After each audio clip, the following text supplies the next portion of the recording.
নমস্কার, কেমন আছেন সবাই? আশা করি সবাই ভালো আছেন। আমিও বেশ ভালো আছি। একটা সুন্দর ব্লগ ভিডিও নিয়ে আজ আমি আপনাদের সামনে হাজির হয়েছি। দোল উৎসব উপলক্ষে রাধা গোবিন্দের যে পুজো হয়, তো আমাদের গ্রামে এই দোল উৎসব উপলক্ষে একটি অনুষ্ঠান হচ্ছে। তো দোল মানেই হচ্ছে আমাদের রাধা কৃষ্ণের যুগল মিলন। তো দেখতেই পাচ্ছেন, তার জন্য অষ্টপ্রহর নাম সংকীর্তন হয়েছে আমাদের গ্রামে। তো এই যে সুন্দর প্যান্ডেল করা হয়েছে, প্যান্ডেল করে মন্দিরটাকে ঘিরে রাখা হয়েছে এবং প্রচুর গ্রামবাসী প্রচুর মানুষজন এসেছে এই নাম সংকীর্তন শোনার জন্য। তো অষ্টপ্রহর একটা গোটা দিন রাত আর কি নাম সংকীর্তন হয়ে যাবে কন্টিনিউ, একবারও থামবে না। তো দেখতে পাচ্ছেন এই যে একদল বেরিয়ে যাচ্ছে নাম সংকীর্তন করে, আরও একদল বসছে করবার জন্য। তো আর অন্যদিকে আমাদের এই মহোৎসব হয়, এই অনুষ্ঠান উপলক্ষে গোটা গ্রামবাসীকে মহোৎসব খাওয়ানো হয়। তো দেখতেই পাচ্ছেন, তার জন্য ভোগের জন্য খিচুড়ি, পাঁচমিশালি একটা তরকারি, তারপর পায়েস, বুন্দে, তো এত কিছু সব আইটেম তৈরি হচ্ছিল। এই যে এখানে উনুন করা হয়েছে, মাটির উনান তৈরি করে তাতে একদম ডেক খিচুড়ি তরকারি, তো অসম্ভব টেস্ট হয়েছিল খিচুড়ি তরকারি। দেখি আপনাদের ভালো লাগবে, দেখুন।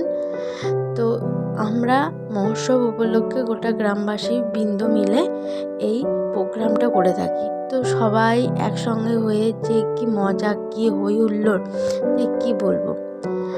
তো দেখতে পাচ্ছেন, এগুলো যে তাল পাতা কেটে কিন্তু এটা জাল দেওয়া হয়।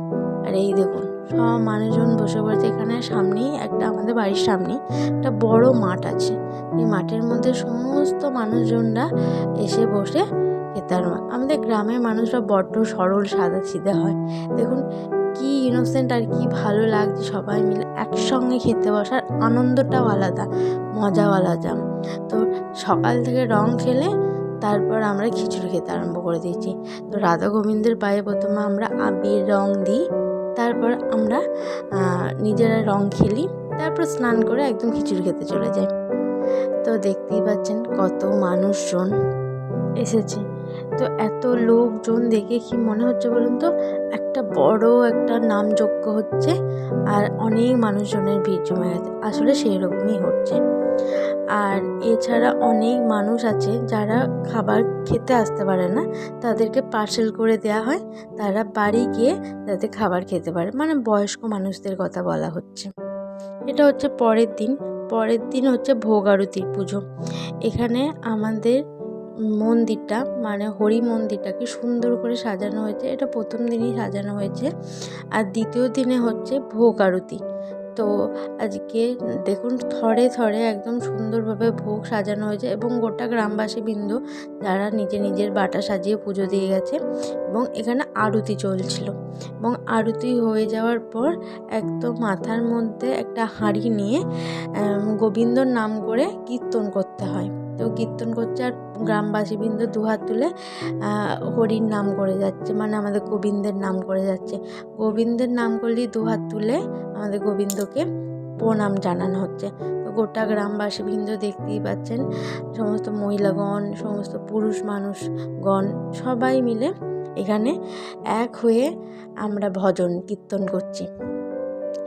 আমার তো দেখতে অপূর্ব লাগছে এবং মনে হচ্ছে যেন একটা মেলা। আর আমাদের গ্রামে যে এই নামযজ্ঞটা মাত্র 2 দিন হয়। প্রথম দিনে খাওয়া দাওয়া ভিডিও সেটা তো দেখলেন, এবং দ্বিতীয় দিনে ওটা ভোগ আরতির ভিডিও। তো এটা দেখলে আপনাদের এত ভালো লাগবে, এবং গোটা গ্রামের মানুষদের যে এক হয়ে যে মেলবন্ধন, যে একটা অন্য অনুভূতি, যেটা এই ভিডিওটা না দেখলে আপনারা বুঝতেই পারবেন না। তো কেমন লাগলো আজকের এই সুন্দর ভিডিওটা, সেটা অবশ্যই আপনাদের কিন্তু জানাতে হবে। এই কীর্তন শেষ হয়ে গেলেই এরপর হবে হরিলুট হয়ে গেলেই ব্যাস আজকের মতন আমাদের পুজো সমাপ্ত হয়ে যাবে। তো পুজোটা হয়ে গেছে, তারপরে ভিডিওটা আপলোড করছি। এখন খুব মন খারাপ হচ্ছে এবং এই দৃশ্যগুলো খুব মিস করছি, কিন্তু এই ভিডিওর মাধ্যমে সেগুলো রয়ে গেছে। তো সবাই ভালো থাকবেন, সুস্থ থাকবেন, আর আজকের এই ভিডিওটা কেমন লাগলো অবশ্যই কমেন্টে জানাবেন।